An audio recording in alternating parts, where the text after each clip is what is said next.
down for what? Turn down for what?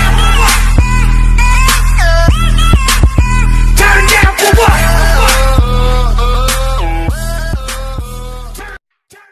noloshu waa wada imtixaan nimcada ay noloshu leedahayna waxa dareemi kara qofkii caafimaad alla siiyay oo kaliya waxa dareemaysaa naxdin iyo murugo markaad aragto nolosha ay ku nooshahay gabadhan dhalinyarada ah waxa habboon qof kasta oo leh damiir iyo qalbi damqada inuu ka murugoon doono xaaladda Farax Cabdi Cumar oo aanu kula kulanay mid ka mid ah xaafadaha magaalada Burco Farax waxa ay ahayd ardayad dhamaysatay cilmiga umulisanimada sanadkii 2017 oo ay kaalinta labaad u gashay maxadka caafimaadka ee Burco hadda Farax waxa la soo dirsay xaalad caafimaad darro oo ay fiix aad u xun kaga samaysantay macdanta ama makaanka kadib Farax laba qalin oo ay dalka gudihiisa iyo dibadiisaba ku martay waxba waa looga qaban kari waayay Saynab Saciid Yuusuf waa hooyada dhashay Farax oo inooga warbixinaysa sida ay ula dhiban tahay gabadheedan yar isla markaana ummadda islaamka ka codsanaysa in laga caawiyo sidii gabadheedan yar loogu geyn lahaa dhakhtar dibadeed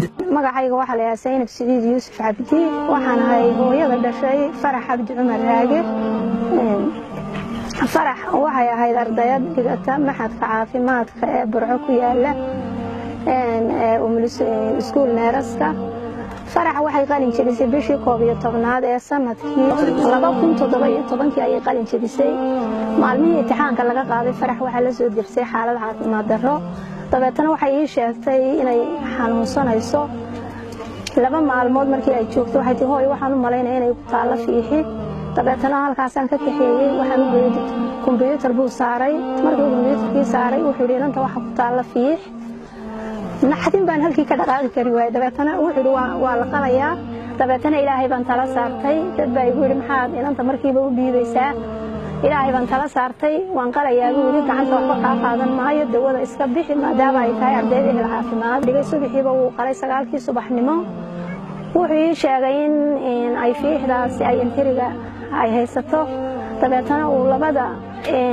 intiri uu mid soo raacinayo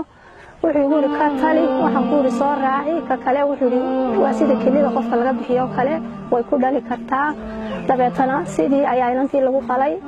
inantii dhakhtarkii afar casho markii ku jirtay baan ka soo saaray guriga keenay adigu inantii mar walba xanuun bay tabaysay way soo xanuunsanaysay waxaan ku yiraahdaa hooyo waa lagu qalay wali ma meeshii baan kabanin dhakhtarkii waan ku celinay waa fiican tahay buu yiri subaxii Hargeysaan u qaaday Hargeysa markii aan u qaaday waxaan u geeyay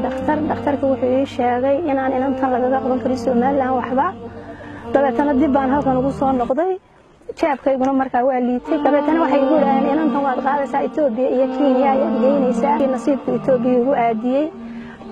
dhakhtarka Kooriyaanka Itoobiya aan geynay wuxuu igu yiri inanta shaybaarkeedu wuu fiican yahay qaliin baan ku samaynayaa dabeetana markii dambe subaxii dambe ayuu yiri Farax makaanku wuu bukaa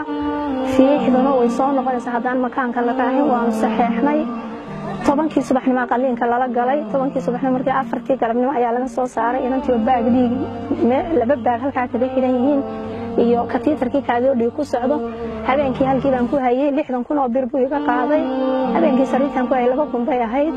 markii subaxii buu noo yimid oo galabtii qalay wuxuu yiri qaliin culus bay inantan gashay fiixdu waxay gaadhay buu yiri mindhicirka xagana kaaji haysta wixii waan soo saaray 15 casho maqnaada dabeetana kaalaya baag buu subaxii naga saaray dhiig kii kale wuxuu markuu kala saaray 15kii cashaan maqnayn adigu maanta ma fadhiisto 20 maalmood ayay nagu qaadatay markii aanu nimeynta kursiga isugu wareejiyay buu yiri dhakhtar hebel baan u gudbinayaa dhakhtarkii uu gudbiyay wuxuu noo sheegay inaan inanta wax laga qabtay haba yaraatee aanay jirin fiixdeedii ku jirto ilma galeenkeedii ku jirto inanta xaydka way helayso markii aan subaxii aan meesha keenay xayd dambe inantii ma helin kombiyuutarkii dambe aan saarnayna wuxuu sheegay in inanta ilma galeenkeedii ku jiro wax ka maqan aanay jirin awood wixii aan lahaa adigu lacag $5,000 Hargeysa leeyay si halkaas ay iga soo dhamaatay dabeetana waxaan isleeyahay iska gala nagu gurigaaga mar hadna waxba lagu qabanin dabeetana imaka Hargeysa dhakhtarka Hargeysa waxaan ku hayay 12 casho halkana waxaan joognaa 14 casho imankana waxaan ka codsanayaa iyagii walaalaha muslimkaaba sidii inanta aan ugu guuleysan lahaa meel aan ugu qaado in la gacan qabto ummadda muslimiinta meel kasta joogaan ayaan ka codsanayaa Allah ma sha Allah ilaahay jazaa Allahu khayr ilaahay idin barakeeyo anigana ilaahay hay caafiyo cudurka ilaahay baa bixiya caafimaadkana ilaahay baa bixiya ilaahay waxaan ka baryayaa inuu inanta igu sahlo oo meel kasta la iga soo duceeyo way markaan xaaladdaas waxay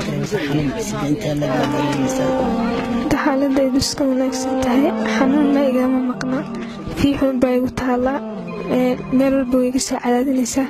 kacdiga ma imanayso xagga dambe saxaaradii kale way cadaadinaysaa fiixdaas aadka u koraysa iyo nabar furanaan leeyahay igu yaal markana waxaan ugu celinay ummadda muslimiinta khayrka jecel inuu qof walba wax iigu tari karo igu taro waa ay caawimadaan u baahan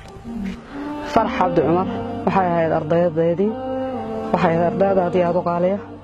lambarka labaad bay ardayda u gashay reerkooda ayaa indhaha ku kala qaaday xanuun baa la soo dirsay xanuunkana ilaahay baa qaadi kara laakiin waxay u baahan tahay caawimo iyo gacan qabasho wadanka waxa laga qowro ay laba qalin baa loogu sameeyay labadii qalin mid laguma guuleysanin waxaanu dadka islaamka ah walaalaha islaamka ah la baryeynaa annagu ku garab taaganahay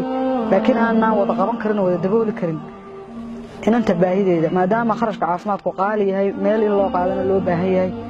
waxaanu ka dalbanaynaa dadka islaamka ah in la caawiyo oo farax maadaama ilmo yar oo baxa oo imanka soo baxday oo lagu tabcay oo reerkooda ku diilayahay